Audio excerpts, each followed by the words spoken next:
Good morning. Good morning. At the last meeting of the United Methodist Men, I showed up and listened to the men prepare for this day. And near the close of the meeting, the president, Chris Bill, said, "Reverend, you will introduce the speaker." I see Douglas Hollis is here today, and he should be the one to introduce the speaker because he's a fellow colleague and frat brother.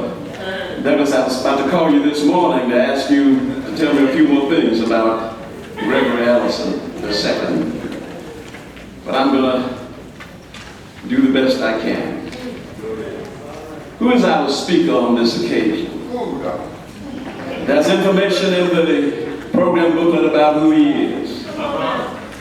But he's someone whose book, Cut Dead But Still Alive, was the last book I picked up back in 2013. The last book that I picked up and did not put down until I finished reading it. I got so excited about reading that book that I went to the Methodist men's meeting and I told the men about this book I'd read, this book that was written by a young black man that I'd never met. Men today talking about living by the book. Well, the book, Cut Dead But Still Alive, shook me up. I told the Methodist men, you ought to consider him to be our speaker. But I'm a retired Methodist preacher, and they, for 5 years, ignored me.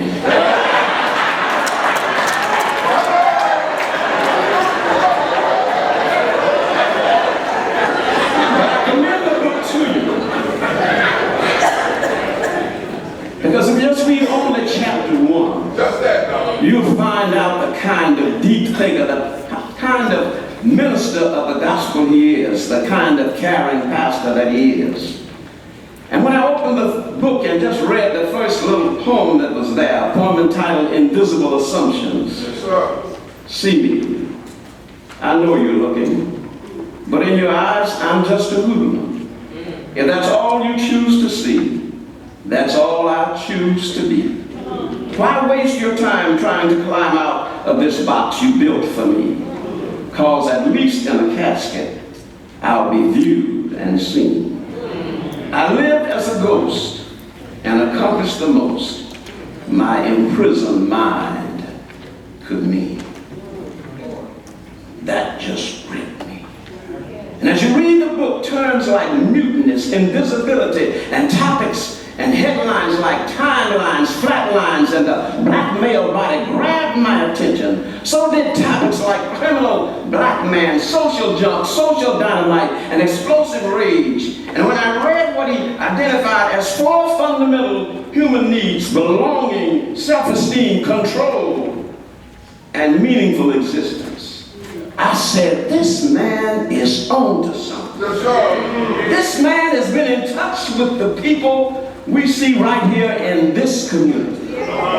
Who is our Men's Day speaker? He's an associate professor of pastoral care and counseling at the Emory University at Candler School of Theology. He's an Emory 1999 University graduate where he earned a BA degree in religion and sociology. He's an ordained Baptist minister, but he has Methodist roots. He was baptized by Dr. Joseph Lowry here at Central many moons ago. And he told me that his son, Gregory III, and his daughter, Ayana, were also baptized by Dr. Lowry not too long ago. Yes, he's an ordained Baptist minister. He has Methodist roots and he has Presbyterian connections. He's also a scholar who earned an MDiv degree from Princeton Theological Seminary in 2002. He earned a PhD degree at the same institution in 2008.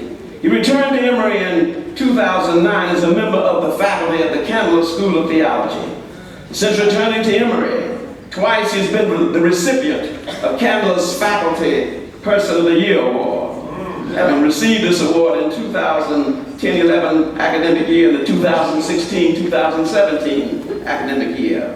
And in 2014, he received the Emory Williams Distinguished Teaching Award which is Emory's most prestigious faculty teaching hour.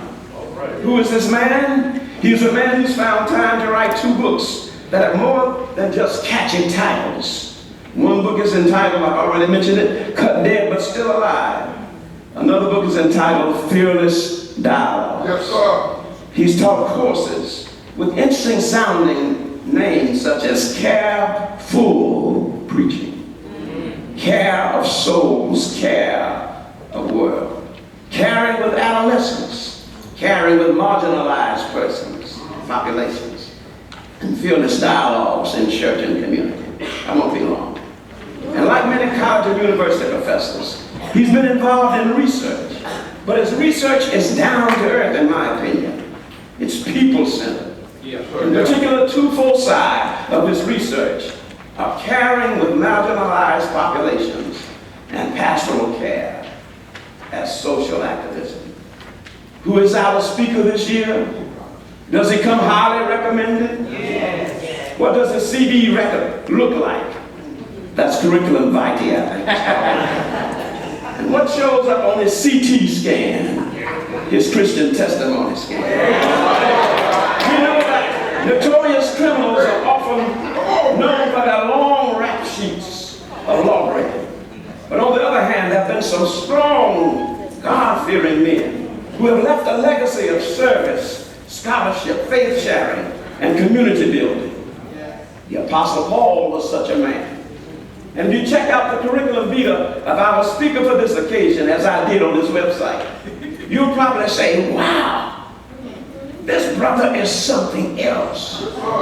And we all should beam with pride in knowing that at least one black brother is not only studious, but is committed to doing something good in the church and in the community. In particular, he founded a nonprofit organization called Fearless Dialogues, and its mission is to create unique spaces for unlikely partners to have heartfelt conversation on taboo subjects like racism, classism, and community violence.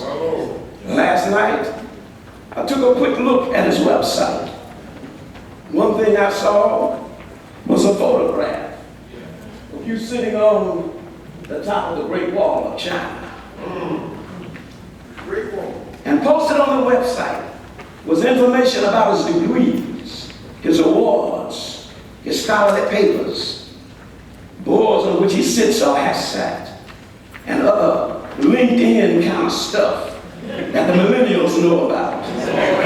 But what really grabbed my attention was Ellison's statement, quote, being and doing are 2 different things.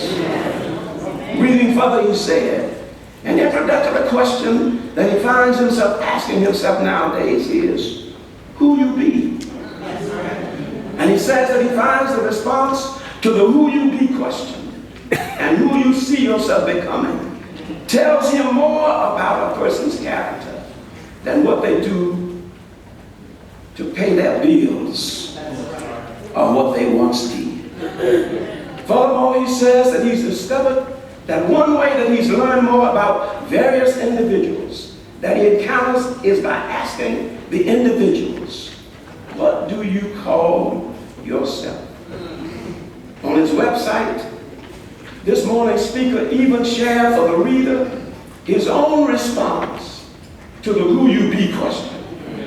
For he says, students at Emory call him Dr. Ellison. At church, some of God's people call him Reverend Ellison. His grandma used to call him Baby. His mom and dad called him Greg.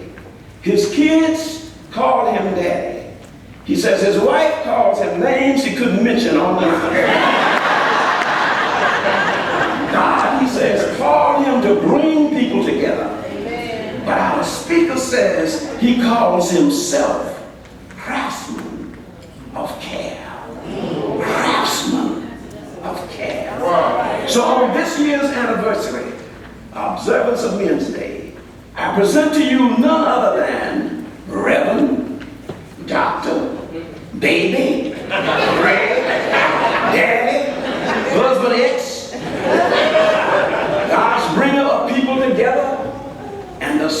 proclaim fisherman of care. Central, show him some love.